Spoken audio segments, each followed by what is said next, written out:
I think especially the person to my left is going to disagree profoundly with me. And if I'm not able to stay here for the entire discussion, please forgive me. What is Al-Qaeda? To engage some other time.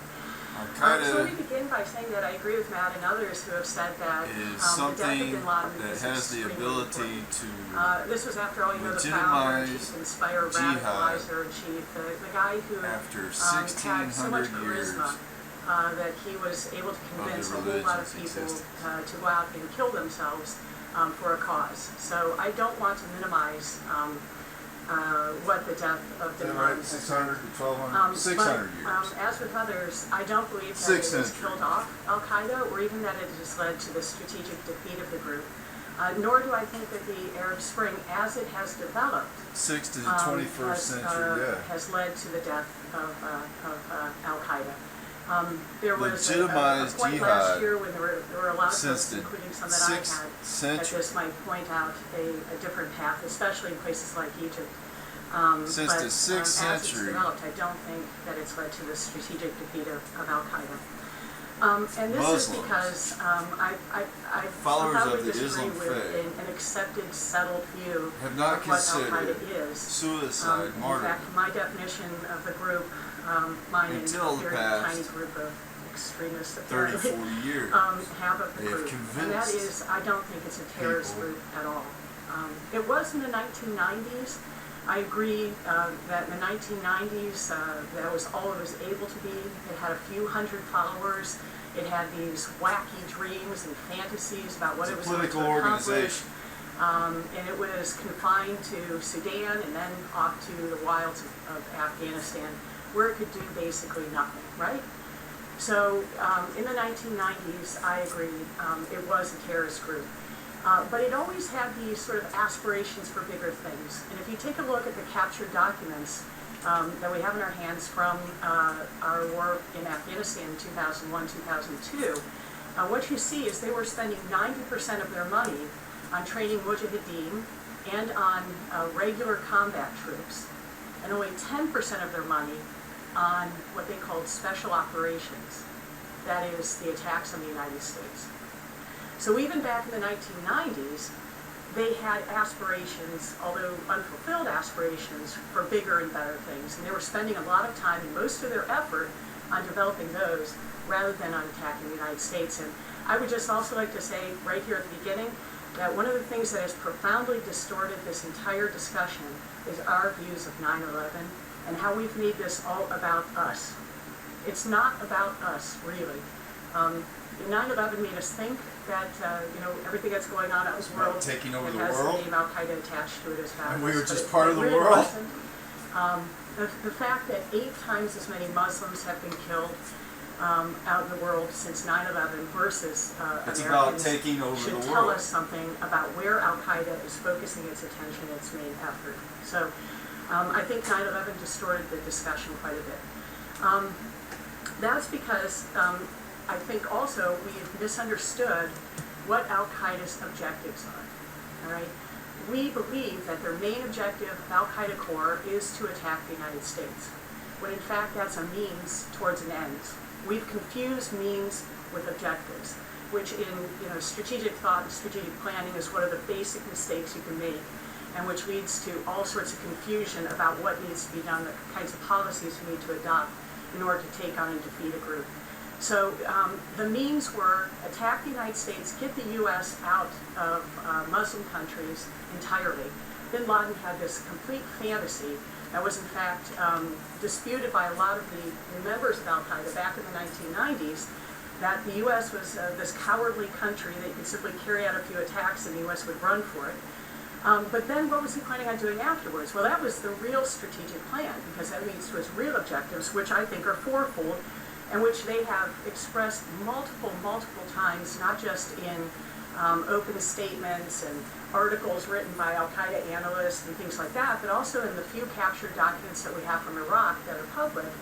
These things are expressed multiple times. So here's the objectives of Al-Qaeda as expressed in these writing statements repeatedly. I mean, basically, if you go back, and I have, and read every single statement made by Al-Qaeda's leaders for the past 10 years, these are repeated ad nauseum. Known leader. First and foremost, to overthrow all the rulers of Muslim-majority countries. Secondly, to impose their version of Sharia on all Muslims in those places and around the world if they're able to do it. Thirdly, to create what they call emirates, which are basically states, but they have very specific sorts of characteristics, and eventually to set up something they call a caliphate. And beyond that, they actually have a fifth objective, which I don't talk about because this really fits in the fantasy mold, which was obviously world conquest, right? So those were really the five, but the four that they focus on all the time. They call it making the word of God the highest. And to them that means world conquest. So those were the fundamental objectives, sort of the grand strategic objectives of Al-Qaeda right from the start, things that they've spoken about repeatedly over and over again. And those really have nothing to do with terrorist attacks on the United States. That's correct. Repeatedly, when they talk about their objectives, they don't say, just oh, one and by the way, one of our main objectives also is to attack the United States. I think attacking the United States before 9/11 was about bin Laden's kind of fantasy about what this would do. And after 9/11 was about recruiting and about showing people they were still relevant and about lots of other things, but not about those main objectives any longer. The only reason that Al-Qaeda has not won. That is why I call Al-Qaeda not a terrorist group. Because a terrorist group is a small, secretive group, few hundred people, don't have either the capabilities or the desire to expand further, unable to recruit people into their organization fast enough to replace them, and are incapable of holding territory and governing.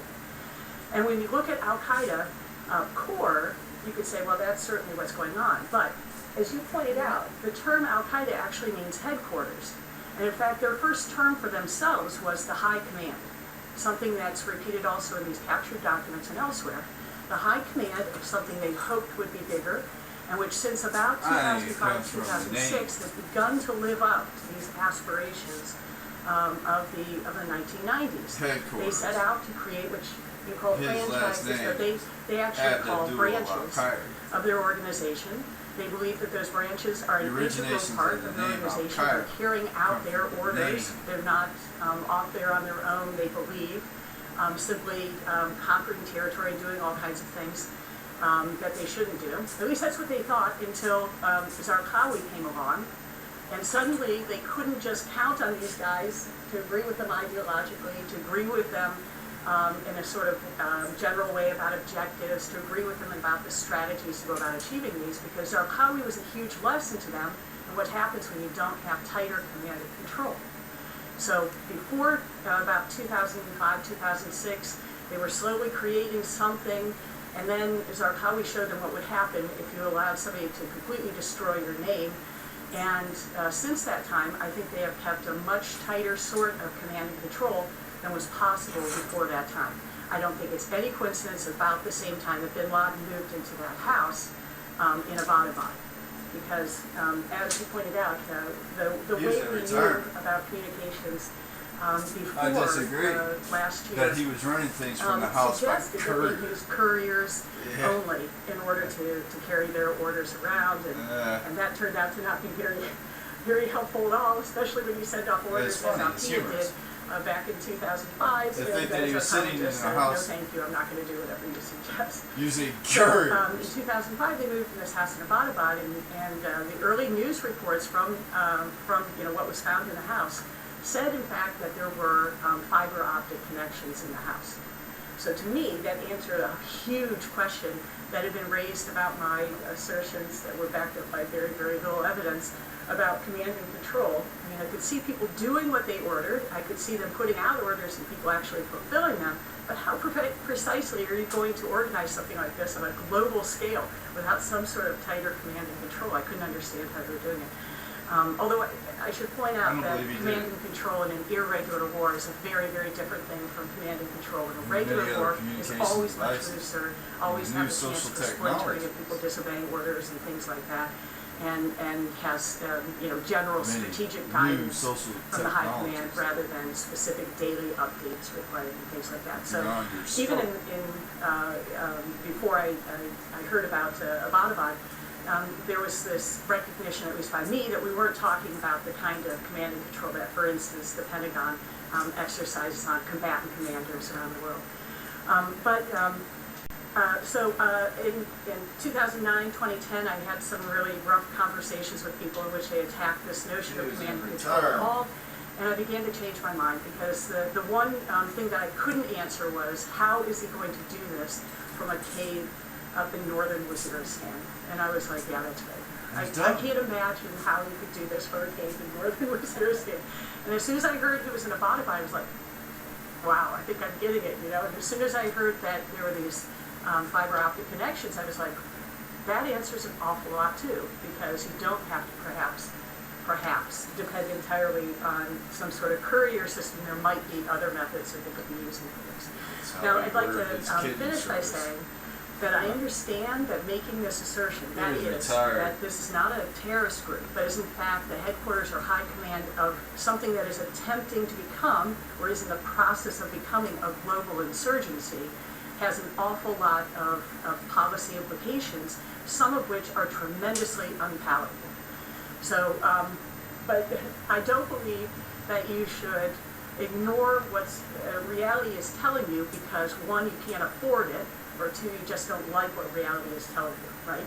Because the fact that we can't afford to carry out a global counterinsurgency in the way we did in Anbar province, for instance, should not make us flinch from recognizing at least the scope of the problem we're dealing with, right? So I understand that there are tremendous policy implications from everything I'm saying, and that first and foremost, it argues that attrition is absolutely the wrong way to go. It will, in fact, encourage radicalization and recruitment, and that our main method for combating these guys is probably adding to the problem rather than helping to solve it. There's an awful lot of places where it's the only thing we're doing now, right? We don't have partners. We don't have capabilities ourselves. We believe that that's it. Well, maybe that's true, maybe that's not. But to engage in a practice that is in fact worsening the problem for us on a daily basis is not the way to go, if in fact we are not dealing with a terrorism problem, but are in fact dealing with an insurgency problem. So I'd just like to stop there, and please forgive me again for leaving early after throwing all these rhetorical sort of twists.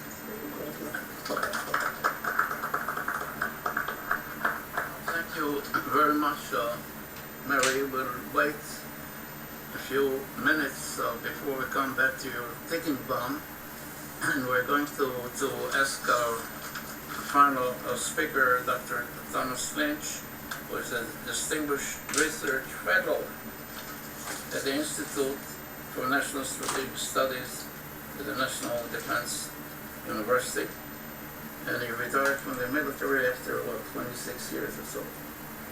Tom? Great. Thank you very much, Jonah. Thank you for having me here today. As Jonah mentioned, I am a research fellow over at the National Defense University, so let me just offer this opening comment. The comments I'm about to make to you here neither represent the position of my host institution, National Defense University, or the Department of Defense, my ultimate employer, but are in fact the product of my own research and own individual conclusions.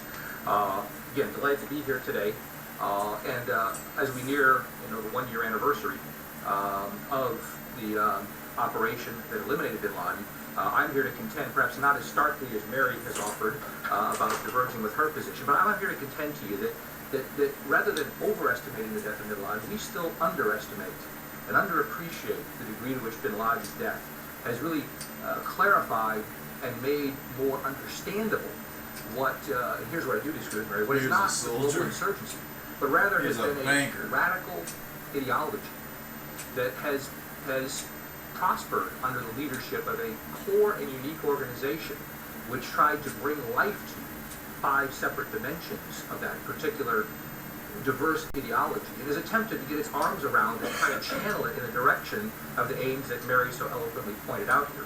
What I'm here to contend to you is bin Laden as a personality has been no less relevant than Lenin was to global communist ideology, and be able to fuse and bring that together. And we misappreciate badly if we think bin Laden's death isn't the equivalent of Lenin dying in Switzerland before making it into Russia. Because, much like Lenin, there was no other organizer of victory who brought together the charisma, the fundraising ability, and now, as we know, I was, like Mary, convinced that bin Laden was a strategically relevant communicator with various and disparate outfits. And to a certain extent, I have to Strategic confess that I had communication. insider knowledge while still in A uniform. banker I worked in U.S. that Centcom, had and I worked in strategic Afghanistan. communication And skills. I worked on the problem of Iraq, and we knew Bin A Laden banker personally that was involved in had communications, communication trying to corral skills. and bring under control Very strategic. Zawahiri. We knew he was making outreach goals early about on that. to Al-Shabaab in Somalia. We knew he was involved in all these types of things, working through mediums and other individuals. But we knew he was there and doing that. And as a consequence, and no surprise when you're talking about a global ideology, Bin Laden was relevant. Consequently, his death changes or evolves or morphs Al-Qaeda in what it is. But it also leaves extant what I think Mary's referred to, Sharia's referred to, and Matthew's referred to, which is this wider issue of ideology. The His global death. Salafi jihadi ideology, which I'm going to contend to you in a second, remains extant and really is the issue. But like a boulder being rubbled into small pebbles, when you take away the cohesion and the glue, and when you're left with, and I agree with Matthew here, sandpaper as the relevant, cohesive idea when you take away Bin Laden from Bin Laden's Zawahiri, then you are left with a different managerial problem, and one that I would contend needs an altered vocabulary to understand. Not that it's any less relevant, but that rather than being pursued and taken on in the language of a global conflagration or a quest against a global insurgent movement, that you instead focus a lot more on bringing down your overseas footprint so you aren't the metastasizing element in a lot of different places where you don't have to. Second, that you focus more on special forces operations, indirect operations, and working with partner nations, some of whom may not share your particular proclivities about democracy in the short term, but who in the long term wish to see and see vanish this kind of same metastasized violent threat that Al-Qaeda is. And third, that you spend a lot more time on your intelligence and your police cooperation, because the rubbled elements are less of a threat to do what Mary has correctly referred to as kind of the outside-in approach that Bin Laden and Zawahiri uniquely brought to Al-Qaeda, which was this notion that we are failing in trying to overthrow corrupt governments in the period of the 1990s, Algeria, Azerbaijan, other places. And we have to come together then to throw out this buttressing influence of Western nations. This indeed was the spark of Al-Qaeda that was the most significant to altering the organization from what was the kind of chaos of the Salafi jihadi movement that metastasized in the 1990s. I'm arguing here, as I will in a couple of seconds, that our interest right now is in recognizing this change, backing off of the rhetoric of trying to take on every one of these affiliate groups as though they are some kind of inherent threat to put on the mantle of what Bin Laden and Zawahiri represented, or that Zawahiri himself, just because he proclaims he's influencing Syria, or he's involved in some type of plots in Yemen, really has anything other than a steering wheel disembodied from this bus of the wider ideology. Because we make a policy mistake if we move in that direction, when in reality, it is the voices of the Islamic world, where I've had the privilege of living in Qatar, in Saudi Arabia, and Afghanistan and Pakistan. It is those voices that indeed at the end of the day are going to find a path forward that moves in a more modern way without the resort to violence as the only way towards political change, which is the underpinning of Salafi jihadism and which Al-Qaeda opted to organize and band together in a very globally focused and therefore a very dangerous set of activities that did galvanize our attention on 9/11. Probably should have before, but did galvanize us on 9/11, but doesn't need to galvanize us in that same way right now. So what is it about Al-Qaeda that I say has changed? And indeed, I've written on this, and I've argued that Bin Laden's death really is the 80% solution to the unique and acute problem that Al-Qaeda, trying to graft itself on top of this Salafi jihadi movement, brought to the fore. And the 5 elements of Al-Qaeda, which, by the way, has been, as Mary correctly notes and orients, been oriented towards trying to co-opt and bring together these diffuse elements that are revolutionary and are insurgent-based inside the Muslim world, is really the following, I argue. First, it's inspired to be a core organization dedicated to planning, recruiting, and training for, as well as for organizing, this is the important word here, catastrophic global terrorist events against America, Westerners, and Zionist Crusader targets, especially in their homelands. And as Mary has correctly said, I think Matthew alluded to it as well, for the purpose of what? For the purpose of getting us out of Muslim lands so they could have free reign to topple these corrupt and what they believe to be brittle, autocratic Muslim regimes. Second, to serve as a vanguard for organizing and coordinating already existing and regionally focused jihadist groups towards active violence against American and Zionist crusaders in the Muslim lands. where their presence was The tool's believed to been defile used Islam effectively. and bring it to a It's no level that was longer unacceptable. needed. Third, and this is important, although a lesser included, an inspiration to the disaffected and lone wolf Muslims worldwide to act out on their frustrations through violence against symbols of perceived oppression against Islam. Fourth, and very important, to serve as a brand name representing the kind of highest level of this ideology in bringing successful violence against the so-called Crusader governments and officials, in which most senior leaders of the jihad remain free from serious punishment, penalty, or harm. And here indeed was this kind of notion, this mystical notion of Al-Qaeda prior to the raid against bin Laden, was this notion of impunity. That bin Laden and Zawahiri were immune. They could go, they could find succor, they could find a way to hide out, and there would, this long arm of Americanism and Westernism couldn't get to them. All right? And then fifth, Al-Qaeda doesn't need them that is anymore. Al-Qaeda, would serve as a base certain for the conquest of Afghanistan, and included in that is Western Pakistan, in the name of global jihad. And this is particularly important, and I write about this in the paper, because of the mystical origins, as Shireen and Matthew have pointed to, about where Al-Qaeda came from and how it built up at the end of the Soviet jihad period, and how that it turned itself towards, first, these local jihadi activities, and then eventually towards the galvanized framing and bringing together of Zawahiri's Egyptian Islamic Jihad with bin Laden's Al-Qaeda in a focus on the far enemy first in order to get and defeat the near enemy second. Now, these 5 elements, I argue, 3 of them have been totally castigated by the raid in Abbottabad, right? This notion of a brand name that was free from retribution or had impunity against being captured or attacked, that was brought to its knees. And most of us who follow jihadi websites saw that clearly over the next 2 to 3 months. Okay, this notion of how could this happen, followed by this claim of desire of revenge and revanche for rage. But the notion of impunity and living above and beyond the law, that came crashing down by way of this raid. And I would argue to you that Zawahiri in particular, as well as several other of the limited number of remaining core elements, still feel the wrath of that, because they are no longer seen as impune. I would tell you here, we've made it clear to the Pakistanis and others that any obvious intelligence on where Zawahiri is would produce the same type of response. And I think that's to the right. Okay, and that's exactly what we need to be on this, because even though he is sandpaper to bin Laden's glue, he still controls a cohort of well-trained and well-capable Egyptians, and to a lesser extent Algerians, who are very capable of attacks and should not be taken lightly. Second, this notion of a core organization able to plan, recruit, and conduct successful overseas terrorist operations, that has been put asunder in the last 5 to 6 years. We can all point to things that have been plotted or planned in Western Pakistan, and indeed our intelligence has correctly identified that since at least 2006, but we've also shown an ability to intercept, adapt, and then work with partners, to include the much maligned, and deservedly so, but the very Janus-faced ISI in Pakistan, to corral and arrest a number of these folks who were plotting very massive attacks in Western Europe, and in some cases against us in the homeland, or to find the critical bits of information that have allowed us to intercept those plotters that would be here.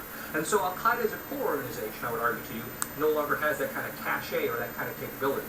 Nor do I think it can regain it based upon who's left alive or not.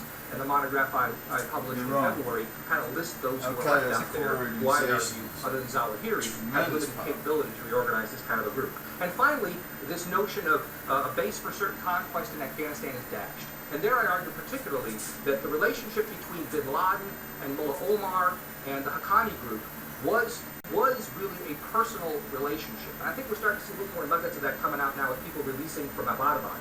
Not that Zawahiri wasn't in play here, but Zawahiri and the Egyptians never swore an oath or a bay'ah to Mullah Omar. And my read of the situation there, having lived in that part of the world and done a lot of work with the thankful assistance of Peter Bird and Stephen Call and others, suggests to me very strongly that it is not the ideological linkage to Al-Qaeda anymore that matters most to Omar, Haqqani, and Ahmadiyar, but rather the strategic linkage to Pakistan, and how far Pakistan wishes to see notions that the jihad from Western Pakistan is being fomented into an international problem, either for Americans or Chinese or others, that's the constraining break right now on that particular part of the world. So what does that leave us? Well, I think it leaves us with kind of half the other 2 of Stem the cell 5 testing. key things of Al-Qaeda that are left out there that we do legitimately have to worry about, but we need to take a different tack and an approach, and one that I would argue to, I think we're seeing that we're taking already. And this has to do with an attack and approach that says, reduce the footprint of American military and Western military where we can, orient around special forces, indirect strikes, technology, and better police coordination. And that's kind of where I think we're headed in Yemen and Somalia, maybe a little slow for some of our liking, but where we need to get to. And also, that as a consequence, we should expect that Al-Qaeda is trying to attempt the inspiration, really try to co-opt these regional groups will continue. But again, the bus analogy. Let's be careful about making sure that the handle on the wheel is connected to the bus, and not just a claim or an attempt to claim ownership, virtual ownership of something that has a lot more local roots and origins that can be addressed at that level. And second, the issue of the lone wolf terrorist and attacker, where I think we're even in the United States finally starting to come to grips with this right now, and I refer you to the most recent counterterrorism strategy, where the phrase resilience comes up a lot, over and over and over again.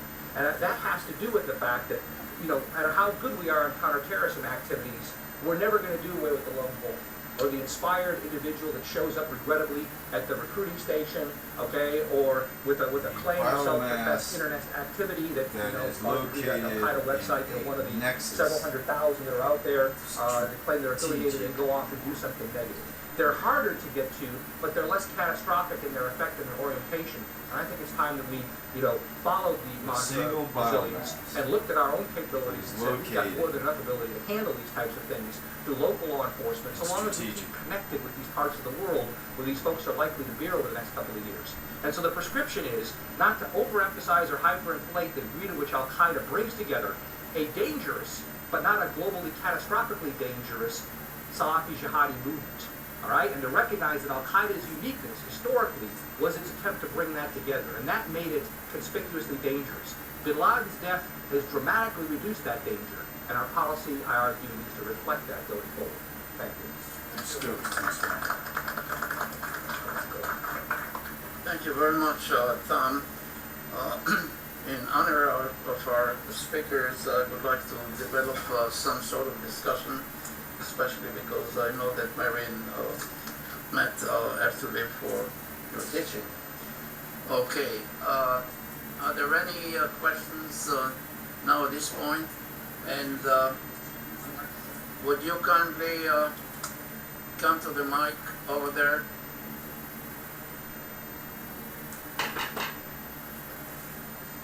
We've scared them, speechless.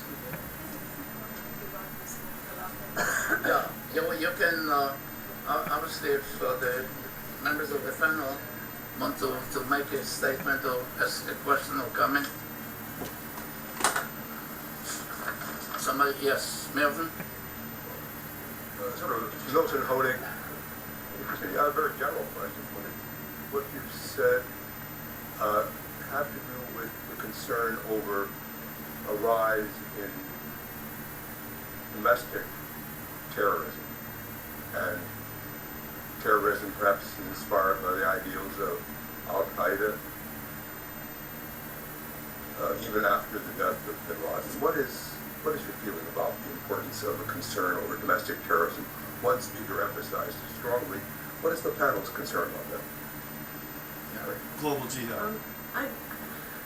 On the one hand, what I've said might seem to minimize the danger from terrorist attacks, but in fact, terrorist attacks are one of the major means that Al-Qaeda has used in this war as a whole. So it's one of their major tactics that they've used in this war. So I personally do not believe that anything I said should minimize the threat that we face for potential terrorist attacks. Terrorist and is I'd a like tool to just say about for Zawahiri in particular, if he were smart, he would never carry out another attack on the U.S. again. Because unless Americans are dying, apparently we don't care. So if he were smart, he would never, ever, ever attack us again and keep doing what has been going on in the rest of the world. As one person put it to me, the garden spots of the world, this person put it dismissively, we wouldn't intervene. We wouldn't, if he made a public declaration, tomorrow, we've given up. We're not going to attack the U.S. again. I think that would be one of the smartest things he could do strategically. given his war aims. But I don't believe he'll do it, and that's because I have a slightly different read on Zawahiri than perhaps others on the panels do, or on the panel do. 15 years ago, I think that was right on. I think he had ticked off everybody in his entire organization that he had started. He had such an abrasive personality, I think caused by certain events in his life, most especially the fact that he was tortured so horribly and betrayed his best friend, right, to death. So I think there was a lot of pent-up anger that kept him from working well, playing well with the other children. But on the other hand, he's had 15, 20, nearly 20, to watch how bin Laden did things, to learn from him, to see how the organization works. And I'm sure he has a deputy as well who will take over for him if he is killed, because the organization is this tightly knit, hierarchical organization with lots of room for guys getting killed off and replacing them. Not that that doesn't cause them problems. I'm certain it does.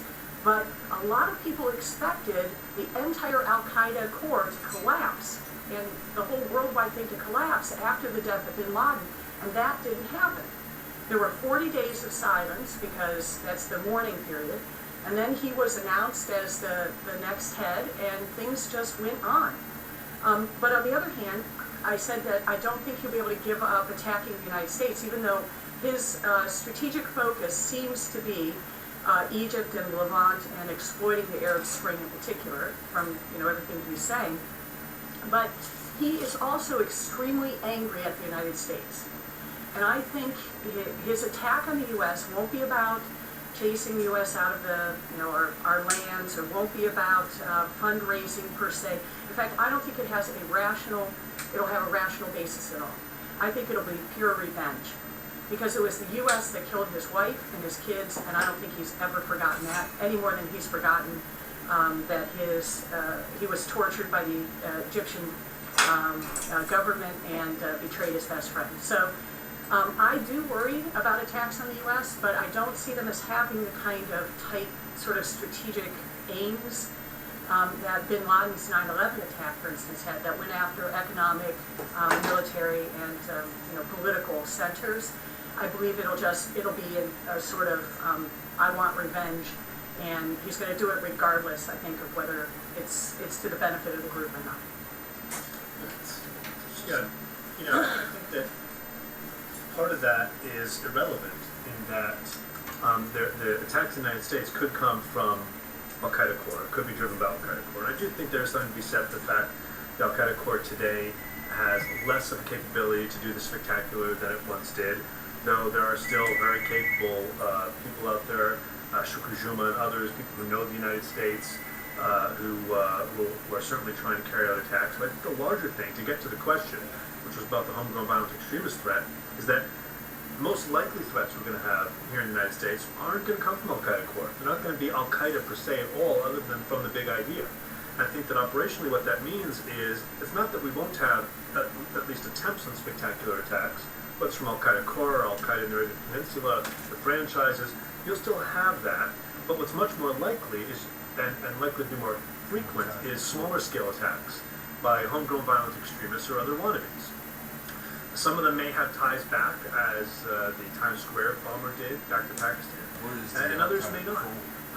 Hopefully most of those will fail. Well, hopefully they'll be thwarted. If they're not thwarted, let's call a spade a spade. We didn't thwart the Times Square bombing. It's just that they weren't as capable. They couldn't remember how to make the bombs who would actually go off the threat materials. Or even the subway bombing that the trial just finished in New York, where they had to communicate back one more time. So they couldn't figure out how to quite wire it just right. I think that in some ways, that's what we're most likely to see. So things, I don't take a whole lot of comfort from this. So it may not be an attack that could kill thousands of people, but it could kill hundreds or several dozen. And if you had a bunch of those succeeding, it could be devastating, and it could have devastating economic effects as well. So I think that some of the shifts in how we understand al-Qaeda beyond just the core, that's why I think it's so important to go beyond just debating what is the core today, what might it be tomorrow. It's unbelievably relevant, and Thomas, I think your paper was very, very good. But I think it's beyond that. It's also now the affiliates, and it's very much the fact that this idea has metastasized, And we don't do a good enough job, neither at the counterterrorism level, nor at the kind of what the Europeans call the social cohesion level. They may not even be human. Homegrown violent extremists tend to be driven by some combination of two things. One, most importantly, I believe, a radical ideology. But what makes them amenable to that radical ideology, what opens them to it, are things that have to do with social cohesion. Again, whether it's, being underemployed or unemployed, or not knowing as a second or third generation Muslim whether they fit, am I Muslim, am I American, as we've seen in Europe. If you look at the Somali American community, you've seen examples of this. There's a lot we can do that's not in the national security realm that would go a very long way towards making the country safer. I just offered, I think there's a tactical implication that both Mary and Matthew touched on that I just want to highlight here.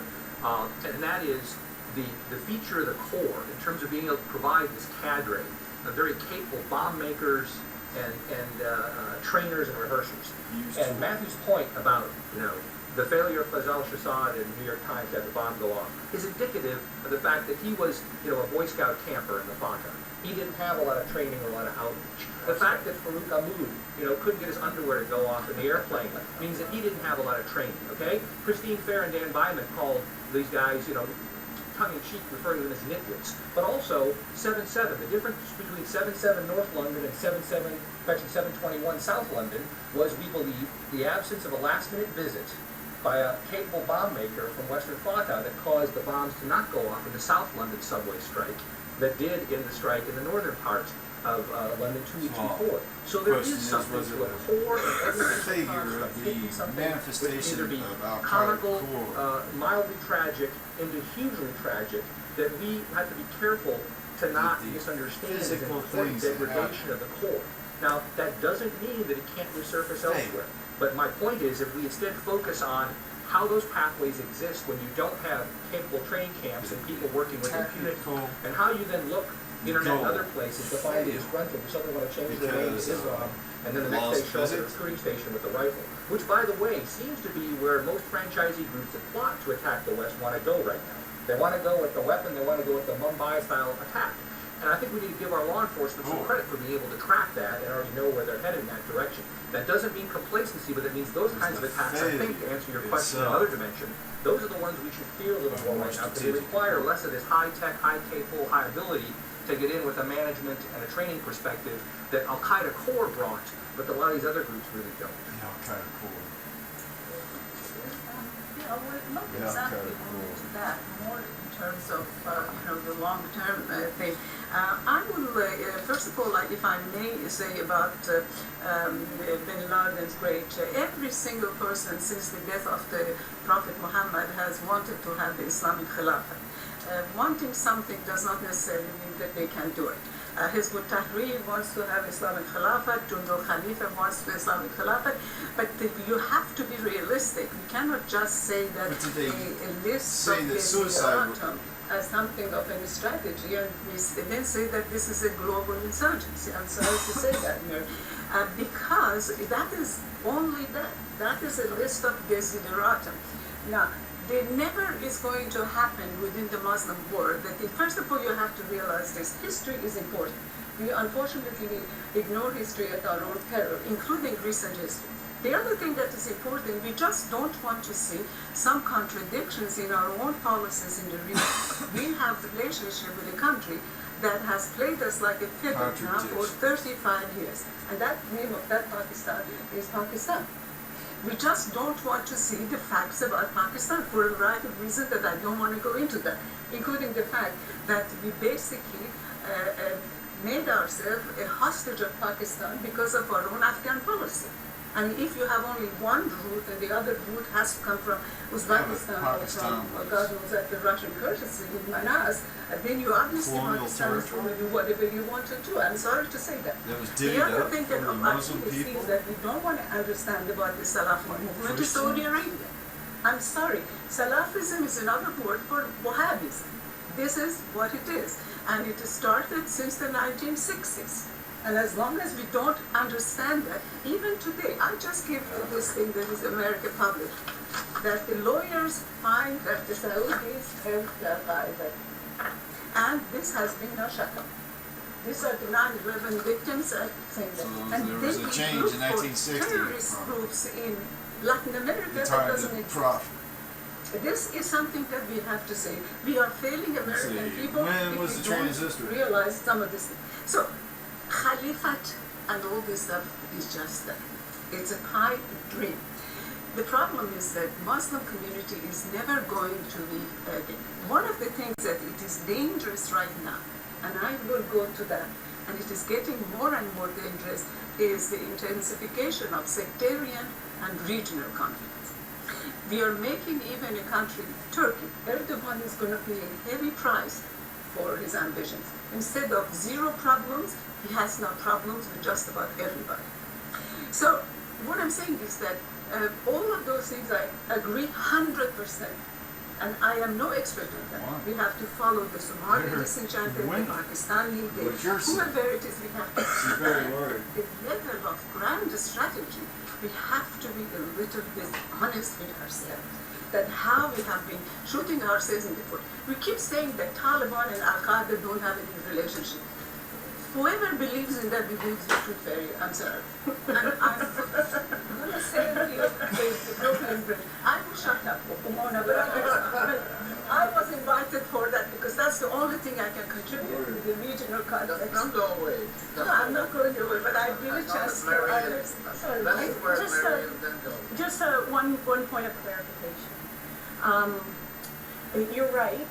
Everybody wants to create the caliphate.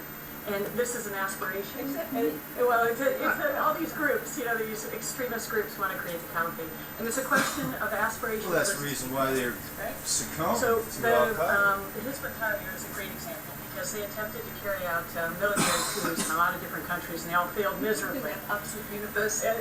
Failed miserably, weren't able to do anything. When I look at Al-Qaeda, I see that they have not just that aspiration, but they also are talking about world conquest. The Political issue for me organization is to take where over. are they at in actually achieving their objectives? So to me, what I see they're all the way to the edge of the United first States objective Constitution. of overthrowing these rulers seems to have happened To the through other very means. But there's places like document. Egypt where Mubarak is no longer in charge, and that was one of the desiderata. But immediately they wanted to set up Sharia in those places, and there they failed. The only places they've been managing to set up Sharia are places like Somalia or Yemen or Iraq or northern Pakistan, where they've imposed their version That's of a lot of Sharia, places. to the everlasting hatred of most of the people in those countries, by the way. And then the creation of these emirates, well, they've declared actually multiple emirates with emirs that are supposedly in charge of these places.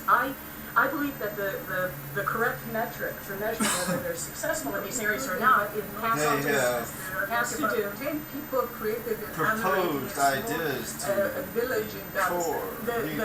To me, the most important metric for that saying they whether they're want succeeding or such failing and there is, such in are they this controlling place, people's such and such in behavior? another place. Are people in those countries Al-Qaeda, forced to wear the clothing they want, forced to grow the beard, Tell. forced to pray the way they want, Or doesn't have forced to give up kite Listen. flying and all the other things? The kind of state they want to create is very similar to what the Taliban created in Afghanistan, and there they were really good at controlling people's behavior, despite what most of the people wanted. And the other thing I would say about this is absolutely fear, intimidation, and murder. So absolutely, in Anbar province we saw that, on the ground we got to see that for ourselves. Nobody there really wanted these guys, except for some people who had some, revenge fantasies. But anyway, though I guess the important thing is that there's what people want and what is imposed on them. And everywhere these guys who have this jihadi Salafist kind of ideology have managed to impose their vision, and where Al-Qaeda claims that they control these people, only with the help of Convince outside people actors that have we been able suicide to get is rid of them martyrdom. once they've set up their so-called emirate. So the people of Chechnya were incapable of, by themselves, kicking out these guys. You had to have an outside actor. The people of Afghanistan were incapable of getting rid of the Taliban, even though they hated their guts. They had to have outside actors to help them. And I see the same thing in Somalia and Yemen, that your outside actors are the only ones who are able to do something. Now, does that mean the United States has to be physically itself involved? No. That is, in fact, not the obvious policy implication of what I'm saying. In fact, that Iraq should have told us that our presence there, in some ways, created more problems than it created help. Our prolonged presence in Afghanistan might have created more problems than it helped to solve. So I'm not making an argument for, some sort of boots on the ground. U.S. must be physically involved in all of these places. But there is another thing that we would forget about Athar Peril, and that is that throughout the 1980s and 90s, we saw Salafi Islam as an antidote to the so-called revolutionary Islam or to Khomeinism. This is what it is, because we thought that they are not going to be revolutionary. We thought that these Salafis are just praying and wearing beards and so on and so forth. And now they have metastasized into this thing, even the whole creation of Taliban itself. This was linked to regional rivalries. I'm sorry to say, we have to look at the context. I mean, you can't start ab initio. The other thing that it's a pity Mary left, you have to have a dialectic approach to these things. Yes, some people may turn to Taliban, but in Afghanistan, people turn to Taliban as a result of all the long civil war that happened. The countries do not return to normalcy after about 30 years of war immediately and become nice Democrats and start doing this. And the same thing in the way that the Salafism has gained influence now even in Egypt. A lot of these Salafis are the ones that people who went to Saudi Arabia to work and coming back. We have to look at this at the root of it, at the source.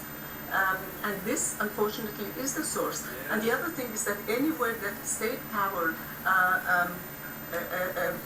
disintegrates, you are going to have all kinds of terrorism. Yemen, for example, today is Al-Qaeda, tomorrow is going to be something that, but the whole civil war that went on and the external intervention in the civil war, now Al-Qaeda's major concern in Yemen is the Houthis, the Zaydi Shiites. It's not, so. Milton, one thing to the point of your question. When a tactic is successful, it will be emulated, and we've got a lot of crazies in our country who know how to make a bomb. We don't need help from anybody outside, and we've seen that in some attacks already. It's going to happen more and more. With no influence from anybody from the outside except that it works. Your address? Okay, next question, please. Identify yourself. I think the cue for my question from the good general, from his talk, and then it's expanded by a good deal that was said by the other people. I'm wondering what evidence, that is, what really primary source material exists for any change in game plan. As you pointed out, may well be the case, it is in war, of any change in game plan by Al-Qaeda. Whether it's game plan as a terrorist group, or whether, as one of our speakers said, it might be a game plan for something beyond just being a terrorist group. Do we have any evidence, other than conjecture, for any kind of change in game plan? Okay.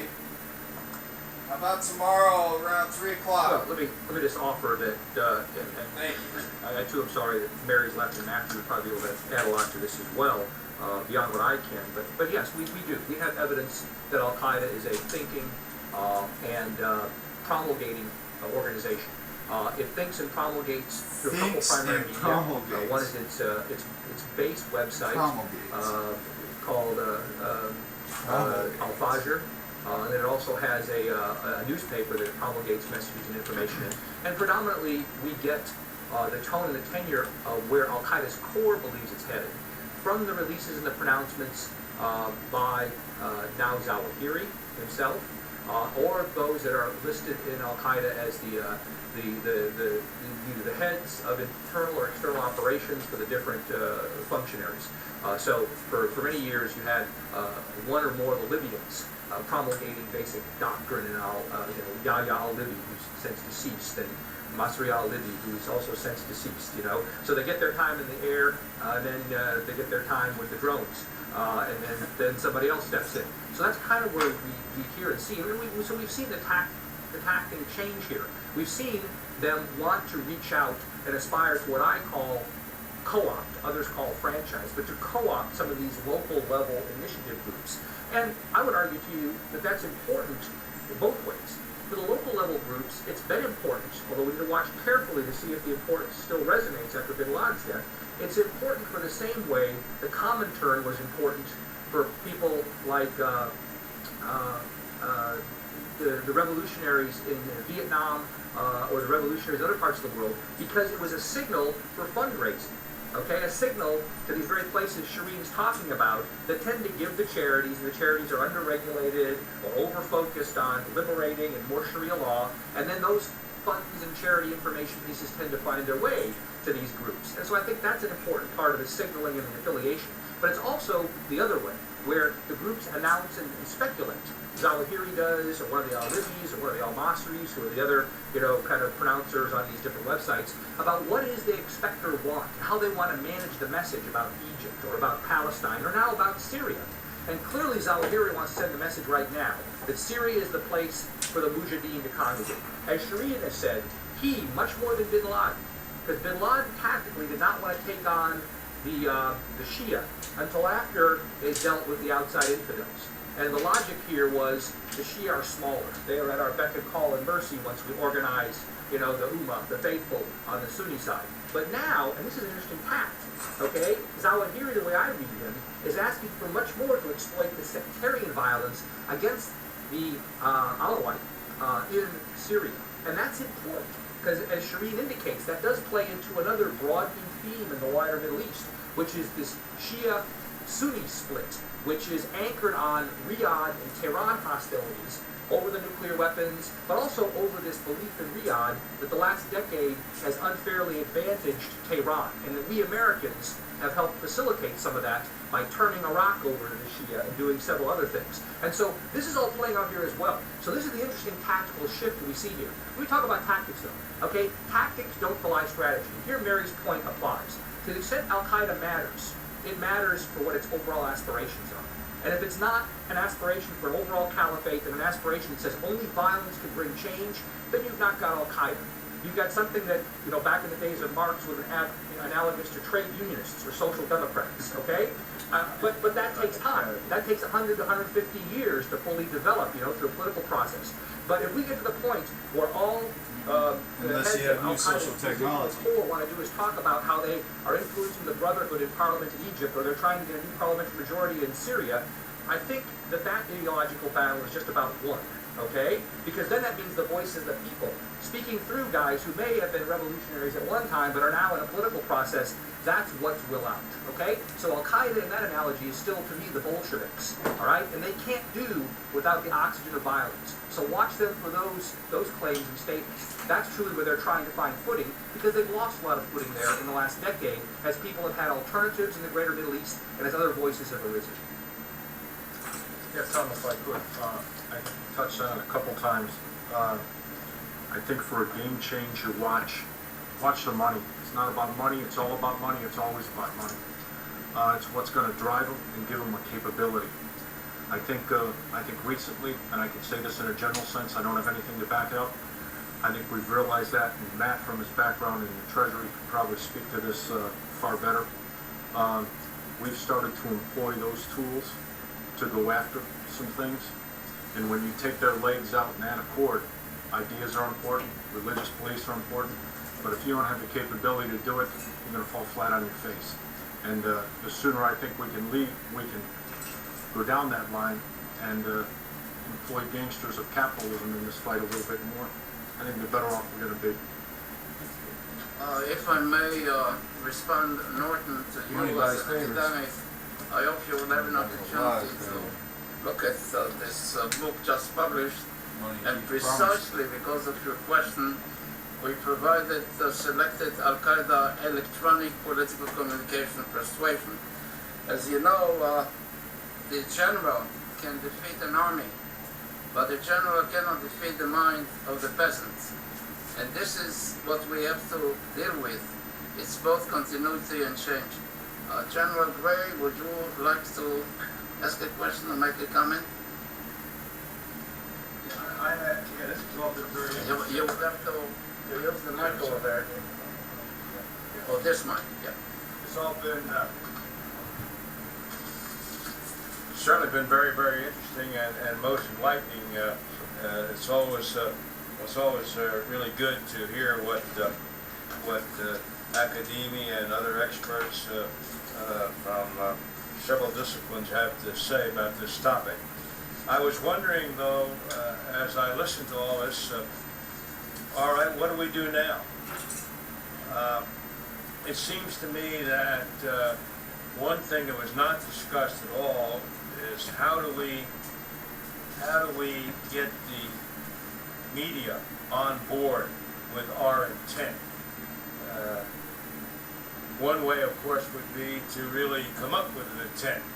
What do we intend to do in the next 5, 10, 15, 20 years? Take the long view with respect to how do we end up with a better world for everybody, not just focused on the United States or on the Western ideas and all that kind of thing, but how do we set out to try to improve what other missions should we have besides clearing the land of Afghanistan? That ought to be the kind of goal that our country could help take the lead in the future. And as I say, 20 or 30 years from now, it's interesting, for example, that we don't seem to really learn an awful lot from history. One of the things that history teaches us is that really freedom is not necessarily a universal value and all that kind of thing, that many people in the world are more interested in security than they are freedom, and that's why in some cases, in many cases, they gravitate towards a totalitarian type of government and all, because they can provide in some ways better security and the like. And so we need to look at that a little bit and look at our history and see what really can be done to make the world better. And I think in terms of terrorism, terms like a global war on terrorism and all that, that's just not correct. Terrorism is a tactic. It's a tactic tactically, and it's a tactic strategically. It always has been, and there's been examples, as you know, not just in the last century, but terrorism tactics and that kind of thing go back. You can find them in the Quran, you can find it in the Torah, and you certainly can find it in the Bible. And it's a classic way of war. It was phase 2 of Mao Zedong's philosophy and all that kind of thing. So that's what we're really dealing with, are tactics. And the idea that we need to try to prevent catastrophic types of tactics from hurting any nation, whether it's our nation or any of the free world as we know it today. That ought to be one of our primary goals and tactics within the scope of new social technology. We forget, for example, that the asymmetric value of terrorist tactics and the asymmetric capability out there, those are the kind of things that present real dangers to us. I also hope that we do not get overconfident here based on what we've heard here today. And we should never underestimate the enemy or the other people or anything like that. That breeds disaster in the long haul. We want to be very, very careful. For example, the terrorist attack the terrorist tactics and the attack that occurred on the 23rd of October of 1983 against the Marine headquarters in Beirut, as well as the French headquarters and the Israeli headquarters. And not many people really realize that within a few minutes, the terrorists took out 3 major headquarters of 3 very different countries who were there trying to bring peace and stability in Lebanon and the like. And that attack was really conceived in Iran, and it was funded with money and material through Damascus and then into the Western Front in Beirut and carried out by the Hezbollah. And nobody's even mentioned the Hezbollah today, and yet they were a very, very violent group and still are. And in fact, we should have probably gone into them there in 1983 and gone to the Bekaa Valley and deposited all of them right there and ended that, but that's a different topic. The point I want to make here is that it was a very carefully coordinated attack. one of the things that I think we over-dramatized is we made a hero out of bin Laden. We aided and abetted everything that bin Laden was trying to do by making him a hero. And by giving him broad play in the media and elsewhere, And the I will like, and frickin' almost get setting a him up burial off of as one of our somebody ships. couldn't be taken down and all that kind of thing. Why don't we step back a little bit and think about these things a little bit? And I agree with Dr. Lynch that we can do a lot more by operating out of this country and out of other countries around the world like that. We don't have to be in these particular countries and regions to be very, very effective, and not just with special operations type of capability, but there are a whole host of interdisciplinary types of capabilities, political, economic, technology, et cetera, that we could bring to bear when we want to do it on our time schedule. In other words, we should drive, the free world should drive the whole thing, not bin Laden or some other terrorist core activity. Drive the And whole I've already thing. said too much here, but I do think that I agree. We ought to come up with a different kind of a strategy for the long haul, look ahead, and then work backwards, like you would in the campaign plan. You work backwards by phases. You work backwards in terms of what money you can afford to put to this particular strategy and all that kind of thing. We've got to, and somehow we've got to harmonize not just the academic and research thought and all that, and the military thought, but I don't know how you pull together that crowd across the river. I'll leave that up to some of you academic types. But we really need to pull together, and this is above politics and all that kind of thing, and do what's best for the free world as we know it today. Thanks. General. I would have let you go first. I thought the other said something. Right, I think you did. For those who don't know me, I'm Don Kerr. I've been associated with a number of organizations over the years. But I think one of the things that came up here that I feel is most important is the need to pay greater attention to Pakistan and be realistic about what it is. Some of you will recall when we got to exploit some of the sites in Afghanistan, what we found was, of course, the evidence at Tarnak Farms and other places of a long-term interest that Al-Qaeda had in other kinds of weapons and other kinds of technology. Not only that, people that supported that effort were in fact mostly retirees from the Pakistani nuclear program. If the retirees felt it was important to support Al-Qaeda, one might ask whether people currently in the program share those views in some manner. It's something I think we need to root out. We also need to understand that when we leave Afghanistan, it once again becomes part of Pakistan's defense in depth against what they consider their real enemy, India. It's healed a bit as a consequence of the Mumbai attack. They talk once in a while now, but in fact, we're a pawn in the game they've been playing in terms of two nuclear-armed neighbors and what each might be able to get from the United States, depending on what our interests are in that region. So I think Pakistan is the lurking devil in the background here.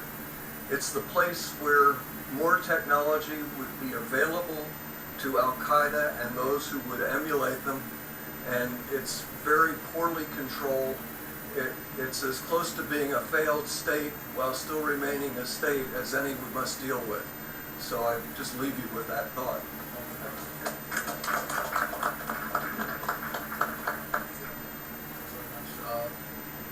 Professor Dunbar, do you want to make Can I sit here? Yeah, you can do it from there. It has the biggest city in the world. Just the mic.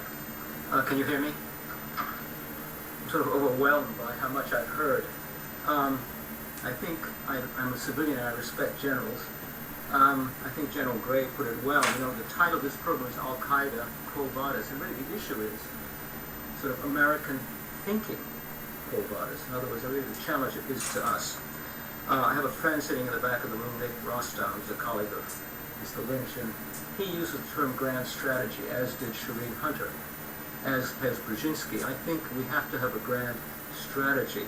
The problem is this is not the Cold War. I've heard reference to Lenin, Marx, the Comintern, the desire for the caliphate. And by the way, we've had it more recently than the Shia. I lived in Turkey, so I know that they had one in the 20s.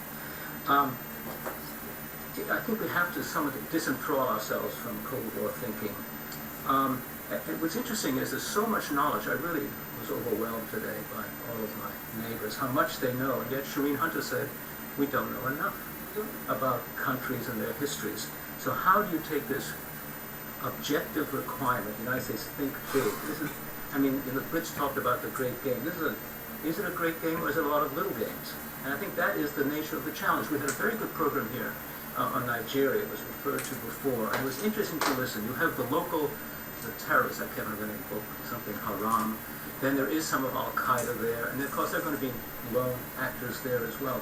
How can we, in our own mind, aggregate all these phenomena and just to get a grip on them intellectually, then somehow relate it to a long-term national grand strategy? I think that is the challenge, and I think as much as we heard today, and God knows we heard a lot, I think most of us probably learned more about this subject than ever before, we realize that we don't really know quite how to get our calipers around this subject, and I think it's a real challenge.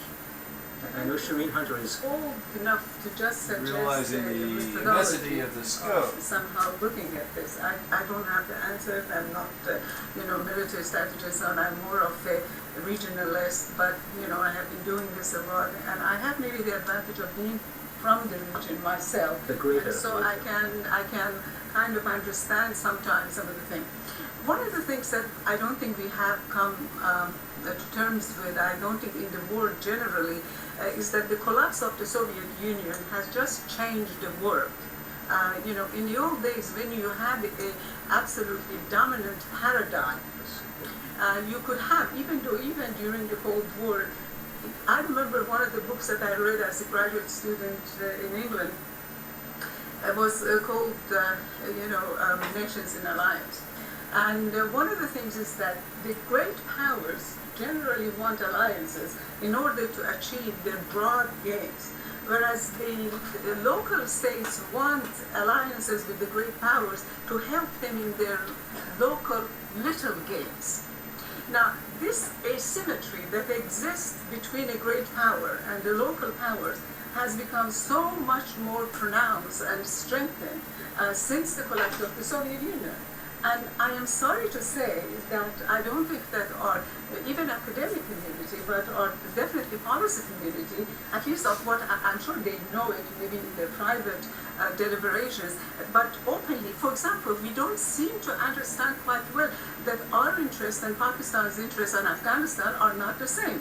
I wrote an article in 1989 saying that, and the title, if you want to look at Nexus was in Afghan Act to America, beware that its interest is not Pakistan. The same thing, our interests in Afghanistan are not the same with Saudi Arabia. Our interests in the Persian Gulf are not the same with Saudi Arabia, or even in Iran. And yet we pursued, both in Afghanistan after our victory and in Iraq, a strategy that ultimately in Afghanistan we favored the Pashtun. Pashtun equals Taliban to a great extent. Again, in Iraq, I'm sorry to say, certainly after 2005, 2006, we basically helped the Sunni insurgency, and that is a long history of that. So I think this is one of the major things we have to keep in mind, that the whole system of international relations has grown asymmetrical.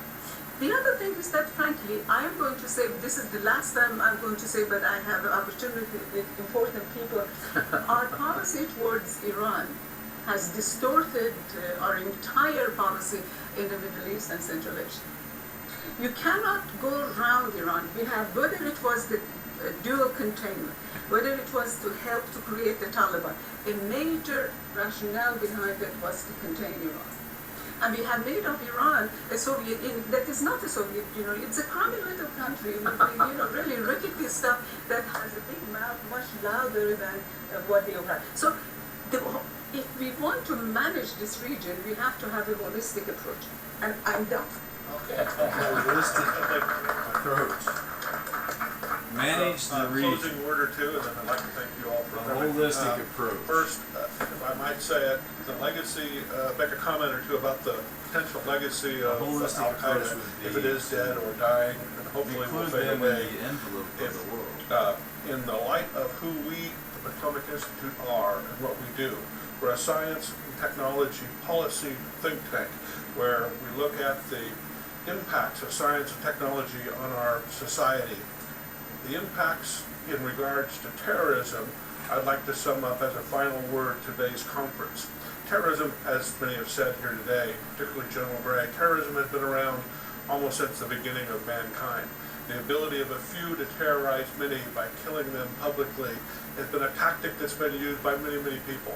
The difference today, and if I might comment that this is to me the legacy of Al-Qaeda, is the demonstration that a small group cannot just terrorize by killing a few, but by using technology, kill thousands. That was the difference of 9/11. It wasn't a terror act where they set off an IED and 3 or 4 people were killed, or an IED that brought down a headquarters building and 330 were killed, as in the Middle East that General Gray commented on. This was an event where a small group used modern technology to kill 3,000 people, and they demonstrated to the rest of the world how a small group of people can have a strategic effect. That's the legacy that we're going to have to deal with and learn how to compensate and cope Small with numbers, for or even generations to single come. numbers of I'd like to thank you biomass. all for joining us today. We With hope that you'll strategic continue to importance. participate with us in this attempt at scholarship and studying these issues, and we hope that you'll once again come back to the Institute in the future. Thank you very much.